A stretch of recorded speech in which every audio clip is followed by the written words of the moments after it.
పితా పుత్ర పవిత్రాత్మ నామమున ఆమేన్. ప్రియమైన జ్ఞానవాణి ప్రేక్షకులకు దివ్యతేజని పవిత్ర నామమున శుభోదయం. ఈనాటి మన ధ్యానాంశము త్యాగంతో కూడిన ప్రార్థన. సొలొమోను మహారాజు దేవుని ఆత్మను ఎదుగుటకు, తన ప్రజలను ప్రభు వైపు నడుపుటకు త్యాగభావముతో జ్ఞానవరమును కోరుకున్నాడు.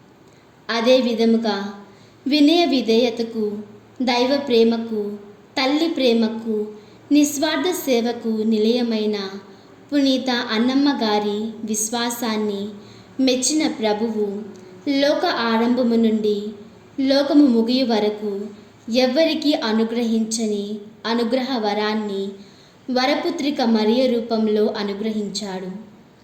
అచంచల విశ్వాసంతో తన ఆవేదనను నివేదనగా సమర్పిస్తూ నానాటికి మరింత పట్టుదలతో మాతృత్వ ప్రాప్తికై ప్రార్థించిన అన్నమ్మగారు తన త్యాగ నిరతితో తన ఆశయాన్ని నెరవేర్చిన ప్రభునికే తన కుమార్తె మరియమాతను అంకితంగా అర్పించాలన్న నిర్ణయం తీసుకొని తన సుపుత్రికను రక్షణ ప్రణాళికకు తగినట్లుగా పెంచి క్రీస్తుకు జన్మనిచ్చే తల్లిగా మరియమాతను మలచి ఆ దేవునికి పూర్తిగా అంకితం చేసి ఆదర్శమూర్తిగా పవిత్ర పరమార్థ సాధకురాలుగా నిలిచారు.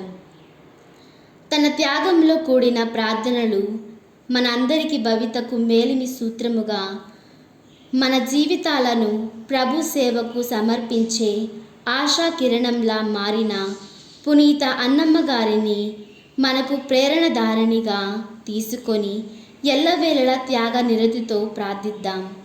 మన జీవితాలను క్రీస్తుకు సమర్పిద్దాం. ఆమేన్.